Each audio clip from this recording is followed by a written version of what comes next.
Pandian store சீரியலோட upcoming promo. இந்த ப்ரோமோவுல வேணும்னே பாண்டியனை வெறுப்பேத்துறதுக்காக இந்த குமாரவேல் அரசிய கூப்பிட்டு மிரட்டுற மாதிரி மிரட்டுறாப்ல. பாண்டியன் முன்னாடியே பாத்தீங்கன்னா அரசி தலையில கொட்டுறது, இந்த மாதிரி செயலெல்லாம் செஞ்சு பாண்டியனை கோவப்படுத்துறாப்ல. பாண்டியனும் கோவத்தை அடக்கி பாக்குறாப்ல. இருந்தாலும் அவரால முடியல.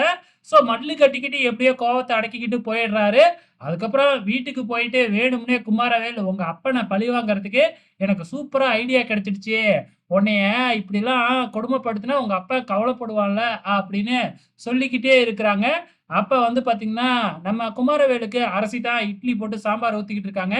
"என்னடி கொஞ்சம் கொஞ்சமா ஊத்துற? அப்படியே அள்ளி ஊத்து" அப்படின்னு சொன்ன உடனே, ஏற்கனவே கோவத்துல இருந்த அரசி அப்படியே சாம்பாரோட சேர்த்து மூஞ்சி முகர ஃபுல்லா சுட சுட ஊத்தி விட்டுர்றாங்க. நம்ம அரசி நம்ம குமாரவேல வச்சு செய்ன்னு செய்றாங்க. பார்க்கறதுக்கே ரொம்ப நல்லா இருக்கு. உங்களோட கமெண்ட்ஸ மறக்காம இந்த வீடியோ கீழ கமெண்ட் பண்ணுங்க.